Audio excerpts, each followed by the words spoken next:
Hello दोस्तों, नमस्ते प्रणाम। मैं ललिता मिश्रा अपने यूट्यूब चैनल ललिता देहाती गीत में आप सबका स्वागत करती हूँ। अभिनंदन वंदन करती हूँ, नमस्ते प्रणाम करती हूँ। तो आप सब कैसे हैं? उम्मीद करती हूँ बहुत अच्छे होंगे। तो आप सबके बीच में एक बहुत ही प्यारा, बहुत अच्छा सास ननद जेठान का बहुत प्यारा चुटकुला नाच गीत सुनाऊंगी। तो आप लोग सुनिएगा और कमेंट बॉक्स में जरूर बताना कैसा लगा है गाना आप लोग को।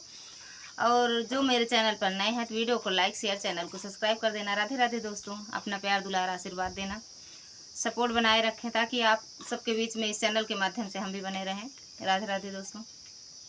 जिया जरिगा हमार पिया तीन जनी से, जिया जरिगा हमार पिया तीन जनी से, सासू ननदिया जेठान रानी से, जिया जरिगा हमार पिया तीन जनी से, जिया जरिगा हमार पिया तीन जनी से। मम्मी तो हर रोज भैया गरिया में, मम्मी तो हर रोज भैया गरिया में, अरे देती वो रहनवा भतीजवन से, जिया जरिगा हमारे पिया तीन जनी से, जिया जरिगा हमारे राजा तीन जनी से, सासू ननदिया जेठान रानी से, जिया जरिगा हमारे पिया तीन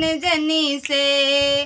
बहिनी तो हार पिया बहुत लड़ाकू, बहिनी तो हार पिया बहुत लड़ाकू, अरे मारा थी तीर वो तो बोलियन से, जिया जरिगा हमार पिया तीन जनी से, जिया जरिगा हमार पिया तीन जनी से, सासू ननदिया जेठान रानी से, जिया जरिगा हमार पिया तीन जनी से।